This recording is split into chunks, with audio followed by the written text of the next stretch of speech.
ವೀಕ್ಷಕರೇ ಪ್ರಣಾಮ. ವಿಶ್ವ ಪ್ಲಸ್ ಟಿವಿಗೆ ಸ್ವಾಗತ.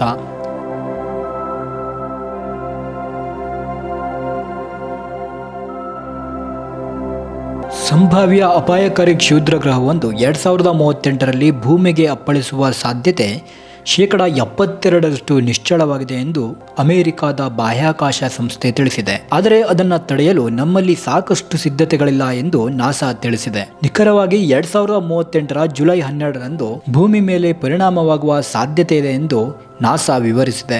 ನಾಸಾ ಈ ವರ್ಷ ಏಪ್ರಿಲ್ನಲ್ಲಿ 5ನೇ ದ್ವೈವಾರ್ಷಿಕ ಪ್ಲಾನೆಟರಿ ಡಿಫೆನ್ಸ್ ಇಂಟರ್ಜೆನ್ಸಿ ಟೇಬಲ್ ಟಾಪ್ ಕಸರತ್ತು ನಡೆಸಿತ್ತು. ಈ ಕಸರತ್ತಿನ ಸಾರಾಂಶವನ್ನು ನಾಸಾ ಜೂನ್ 20ರಂದು ಅನಾವರಣಗೊಳಿಸಿದೆ. ನಾಸಾ ಅಲ್ಲದೆ ಅಮೆರಿಕ ಸರ್ಕಾರದ ನಾನಾ ಸಂಸ್ಥೆಗಳು, ಅಂತಾರಾಷ್ಟ್ರೀಯ ಸಹಯೋಗಿಗಳ ಸುಮಾರು 100 ಪ್ರತಿನಿಧಿಗಳು ಟೇಬಲ್ ಟಾಪ್ ಕಸರತ್ತಿನಲ್ಲಿ ಭಾಗವಹಿಸಿದ್ದರು. ಸದ್ಯ ಭವಿಷ್ಯದಲ್ಲಿ ಯಾವುದೇ ಮಹತ್ವದ ಕ್ಷುದ್ರಗ್ರಹದ ಅಪಾಯ ಇಲ್ಲವಾದರೂ ಸಂಭಾವ್ಯ ಅಪಾಯಕಾರಿ ಕ್ಷುದ್ರಗ್ರಹಕ್ಕೆ ಪ್ರತಿಸ್ಪಂದಿಸುವ ಭೂಮಿಯ ಸಾಮರ್ಥ್ಯವನ್ನು ಅಂದಾಜು ಮಾಡಲು ಈ ಕಸರತ್ತನ್ನು ನಡೆಸಲಾಗಿತ್ತು.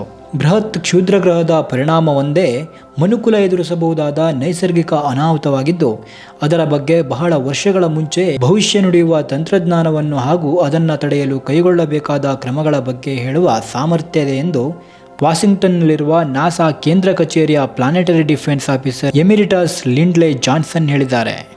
ಸುಮಾರು 14 ವರ್ಷಗಳಲ್ಲಿ ಈ ಕ್ಷುದ್ರ ಗ್ರಹವು ಭೂಮಿಗೆ ಅಪ್ಪಳಿಸುವ ಸಾಧ್ಯತೆ 72%ರಷ್ಟಿದೆ ಎಂದು ಆರಂಭಿಕ ಅಂದಾಜು ಮಾಡಲಾಗಿದೆ. ನಿಖರವಾಗಿ ಹೇಳಬೇಕೆಂದರೆ 2038ರ ಜುಲೈ 12ರಂದು ಅದು ಸಂಭವಿಸಲಿದೆ ಎಂದು ಟೇಬಲ್ ಟಾಪ್ ಎಕ್ಸರ್ಸೈಸ್ ಸಾರಾಂಶ ತಿಳಿಸಿದೆ. ವಿಶ್ವ ಪ್ಲಸ್, ಜನಹಿತಕ್ಕಿದು ಜ್ಞಾನದ ಜಾಲ.